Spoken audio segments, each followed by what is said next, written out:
Yo, this is my entire Vampire Counts army, all that's currently painted. So we're going to move in for some close-ups. Here we have the kind of more organised military section of the army, which contains the skeletons and the Black Knights. As you can see, there's a consistent colour theme going through there, with the green and white shields. So they actually look like they were part of the same army before they were horribly killed and then brought back with foul magic. As well as the skeletons, in core we have 2 units of zombies, which you can see have been filled out with some very nice Renedra gravestones. I should point out that all this stuff I've shown you so far is Mantic, by the way. They do some very nice undead models, especially infantry. Big units of zombies, there's about 50 in each one, if you include the gravestones. Mantic zombies are very, very cheap. Possibly the best value infantry you can get in any game system. Here we have 2 spirit hosts, which are a Reaper, Ghost King and Ghost Queen. Very nice models, much nicer than Games Workshop's spirit hosts.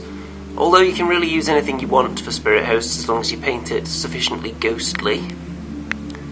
Then we have the first unit of 5 dire wolves. These are Games Workshop models, something of a rarity in this army. Over to the other side, more dire wolves. You get 10 in a box. And then here we have my Titanforge bats, which I'm using as fell bats, because they are infinitely better than the Games Workshop fell bats, which are quite frankly hideous.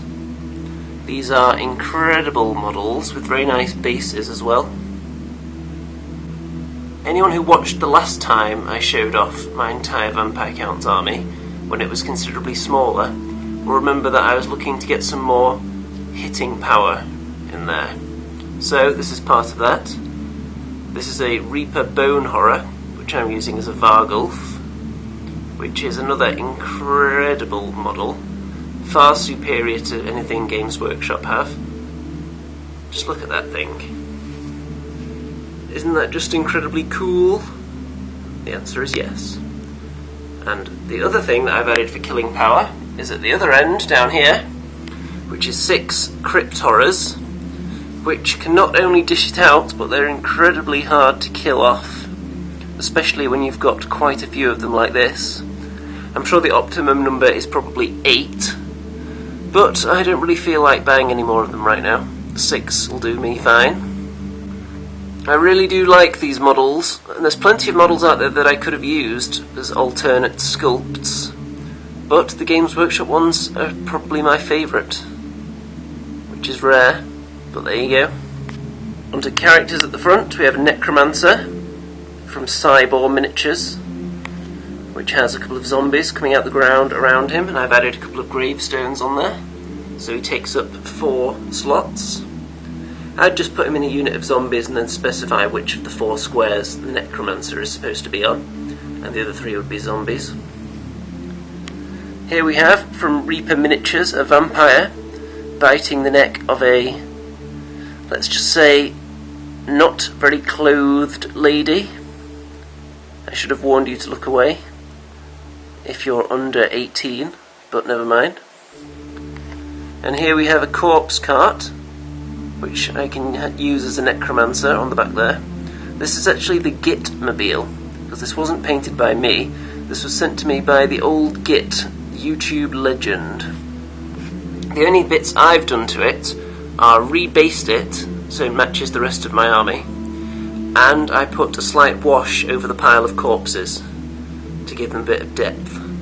But other than that, it's all his work, and as you can see, it is very nice. As far as what I'll be adding to the army next, I currently have an unpainted Mortis engine on the other side of the room, so as soon as I get round to doing that, that'll be in there. And a Banshee, which is almost done, so that'll be going in. And I should probably consider getting a vampire on a horse to go in with the Black Knights, because that does make them a lot more potent. It's a very effective combo. Other than that, there's not too much else that I urgently want to add. I think it's looking quite good as it is right now. Give you a couple of wide shots just so you can see the whole army in all its glory. And then I shall leave you for the day. Ta-ta!